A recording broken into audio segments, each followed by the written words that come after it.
Nomeação da especialista em segurança pública Ilona Szabo para o Conselho Nacional de Política Criminal e Penitenciária, órgão consultivo do governo federal, durou apenas um dia. Pressionado por Bolsonaro e por apoiadores do presidente que se inflamaram nas redes sociais, o ministro Sérgio Moro decidiu nessa quinta-feira revogar a nomeação. Vamos lá, Vini, para os detalhes, o que disseram todos os envolvidos nesse caso. Bom, a gente falou muito aqui ontem, né, Edgar, dessa pressão que foi exercida aí pelas redes sociais, dos apoiadores aí do governo Bolsonaro contra essa nomeação do Moro, né, pelas próprias divergências já apresentadas entre a Ilona e algumas ideias do governo Bolsonaro e algumas ideias também do próprio ministro da Justiça, Sérgio Moro. O Moro divulgou uma nota, né, Edgar, falando aí então de que tinha nomeado a Ilona Szabo, mas diz o seguinte, né? Diante da repercussão negativa em alguns segmentos, optou-se por revogar a nomeação, o que foi previamente comunicado à nomeada e a quem o Ministério respeitosamente apresenta escusas. Então, o Moro admitindo aqui que essa revogação tem a ver, sim, com a repercussão negativa que foi feita em torno desta nomeação dele. A Ilona Szabo também deu uma entrevista bem detalhada sobre tudo isso para o Estadão, dizendo que conheceu o Moro naquele fórum de Davos em janeiro, né, Edgar? E ali descobriram algumas convergências, né, de algumas ideias dos dois no campo da luta contra o crime organizado, contra o crime violento e também do combate à corrupção, e o convite do Moro já foi feito para ela naquela ocasião. Obviamente que já sabia também de algumas divergências, como a questão das armas, sobretudo também aquilo que se refere à legítima defesa, mas existia ali uma agenda técnica de identificação entre os dois. E aí ela diz nessa entrevista que também a história acabou caindo na rede, acabou sendo depois reverberada pelo MBL, e aí depois de uma conversa com o próprio Sérgio Moro por telefone, ela já sabia ali, já viu que tinha um risco realmente de ser exonerada e sair deste conselho. E aí ela diz o seguinte: são grupos que precisam de inimigos e por isso não estão comprometidos com o debate democrático.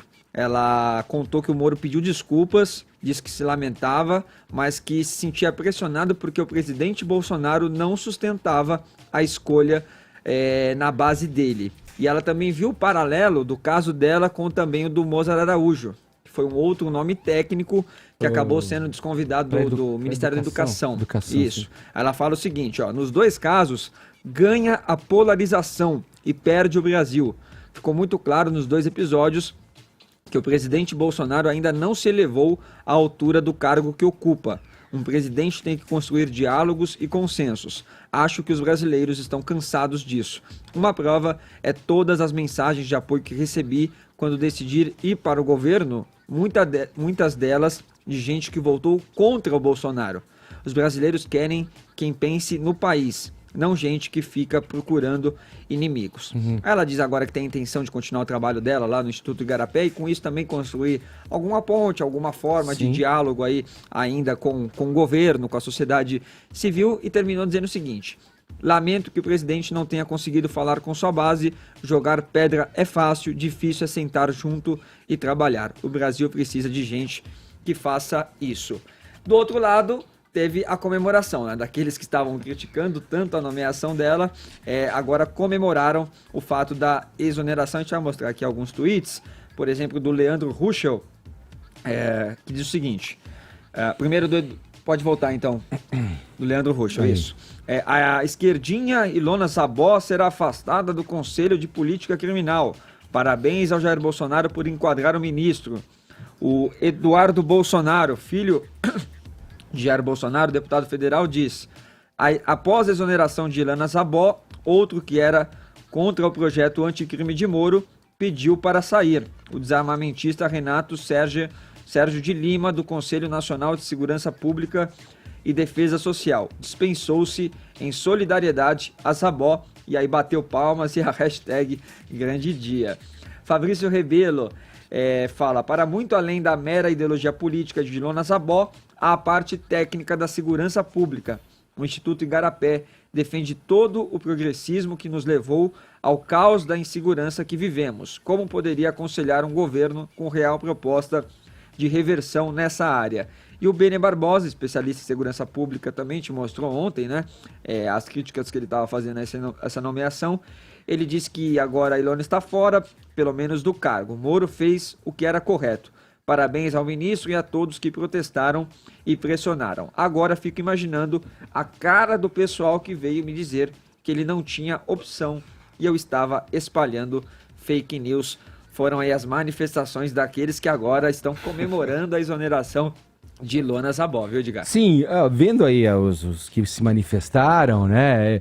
É um governo que ouve quem está ali de acordo, com quem ele está de acordo. É um governo que quem endossa uma posição apregoada durante a campanha, ele vai lá ouvir, né? O ministro Sérgio Moro sai como grande perdedor aí, inclusive numa situação de constrangimento, de uma exposição, e o Moro que é um ministro...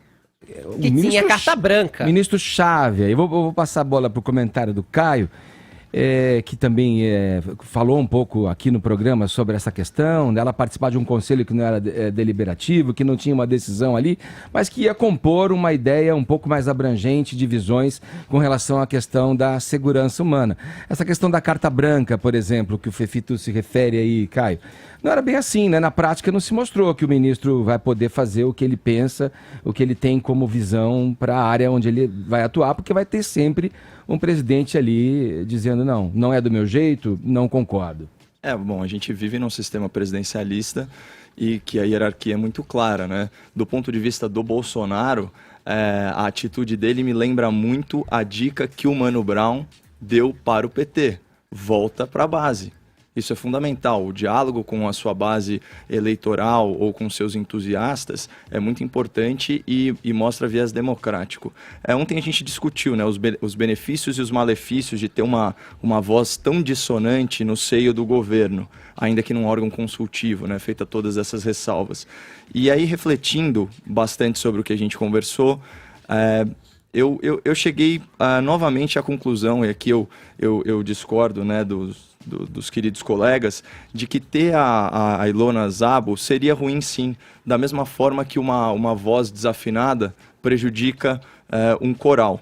Ok, pluralidade de ideia, ela é um conceito bem-vindo, né? Só que numa democracia, ela se apoia no sistema de freios e contrapesos, certo?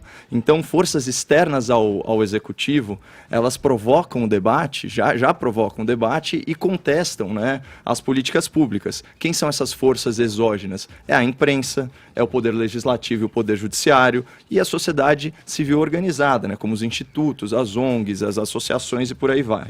A Ilona Zabó, ela já tem voz na grande imprensa progressista e na sociedade civil. Ela é colunista da Folha de São Paulo, especialista consultada da Globo News, diretora do Instituto Igarapé. Só que esse governo, ele foi eleito com uma outra agenda para a segurança pública. Eu fiz um checklist rápido aqui, ó. Aumento de penas, né? Diminuição de benefícios a encarcerados, então aquelas saídas temporárias, os indultos, progressão de regime, essas coisas. Redução da maioridade penal, né?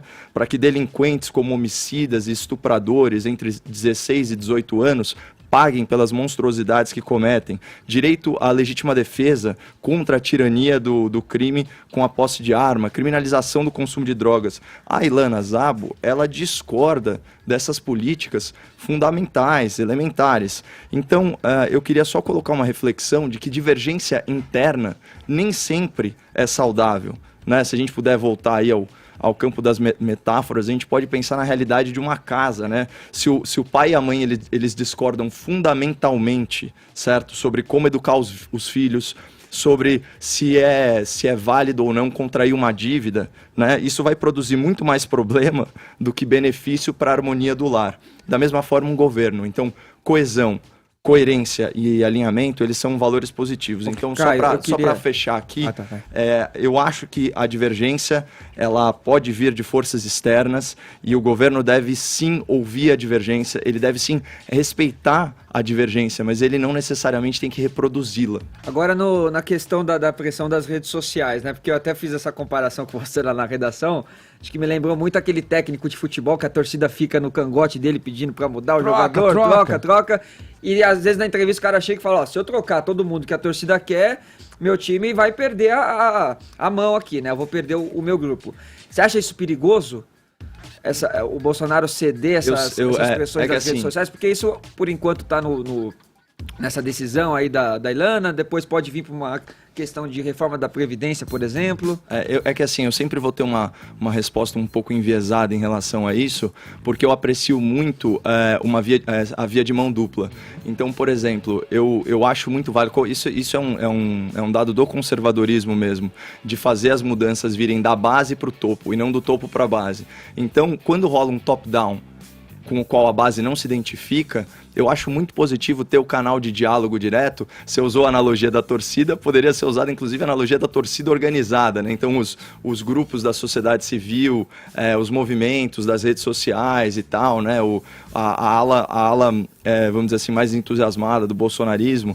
Então eu acho que eu não vejo risco quando o diálogo é feito de forma transparente e de forma sincera, né? A base virou para ele e falou assim, olha, nós não queremos um estranho no ninho. A questão A questão é que não há coerência que se falou, né? Não, o que eu queria só colocar, a questão é que o que é Por que não há coerência? Não, Porque se ele desautoriza um ministro que tem carta branca, que tem autoridades para poder contratar ou nomear quem quiser, só mostra que eles não estão alinhados, eles não estão afinados. Aliás, esse governo está voltando atrás em muita coisa desde que se começou. Mas isso é uma questão muito pequena, né, Fefito? Isso aí é a nomeação da suplente de um conselho consultivo. E aí nem nisso houve coerência. Não, mas nas coisas principais a coerência é total e, como eu disse, é um sistema presidencialista. Isso. Né? Eu queria só colocar assim, uma questão aqui pra gente também, olhando um pouco enviesado também, como o Caio falou, só que para o outro lado, porque nós temos aí uma espécie de referendo dentro de um universo bolsonarista, de pessoas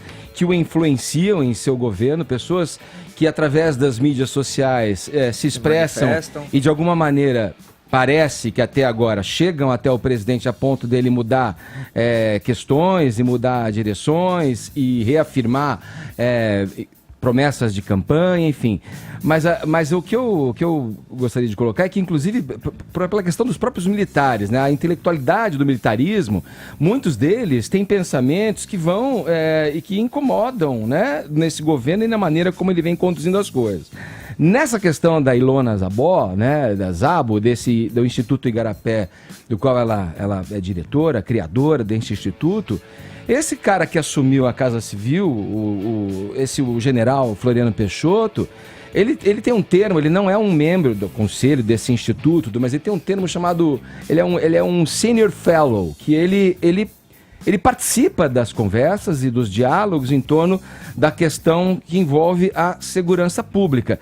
Isso para mim já é um dado significativo, alguém que faz parte, né, das Forças Armadas e está aberto a esse tipo de discussão e entende que um problema complexo como a segurança pública não pode ser tratado, isso, claro, dentro de uma visão enviesada, que, novamente, eu reforço, como uma coisa simplista, como uma solução, beleza. E aí eu digo, vamos meter arma, vamos meter bala, vamos encarcerar, que é a solução.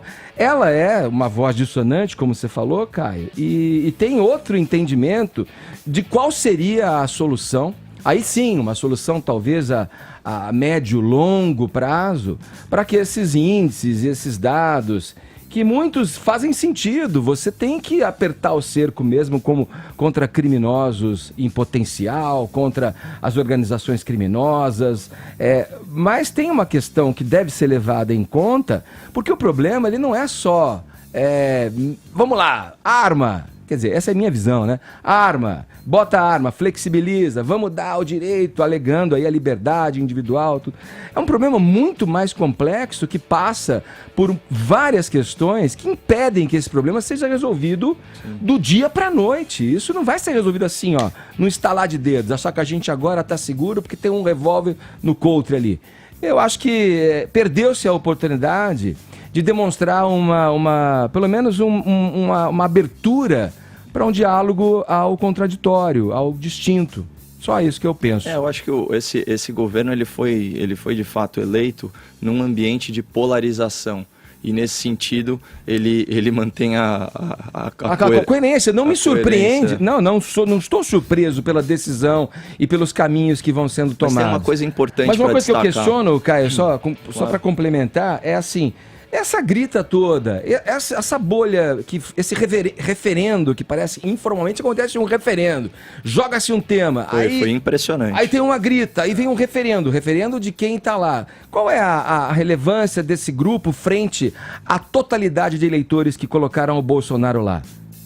Por outras razões. Mas é que aí vem aquele questionamento super válido, né? Que o preço por não se interessar por política é ser governado e influenciado por quem se interessa. E cabe à sociedade civil cada vez mais se organizar para fazer valer a sua voz. Mas pessoas que o colocaram lá também eles estão interessados em política, porque eles fizeram uma opção. Até como uma negação. Como eu nego isso e escolho esse. Quem se manifesta demonstra o seu interesse. Quem não se manifesta vai acabar sujeito aí a essas pressões. Mas eu acho que é importante destacar que a voz da Ilona, ela não foi silenciada, né? Essa que é a grande distinção. Eu acho que a Paulinha, quando a gente conversou na redação, ela fez um diagnóstico, ou melhor, um prognóstico válido, que de certa forma a figura pública, né, da Ilona conhecida, e ela vai ser consultada agora foi alçada, sempre, né? Foi alçada à estratosfera. A gente pode ter certeza que a voz dela vai ser muito mais ouvida, só que não no seio do governo. Ela vai ser dentro daquela dinâmica que a gente falou de freios e contrapesos do sistema democrático. Vamos em frente.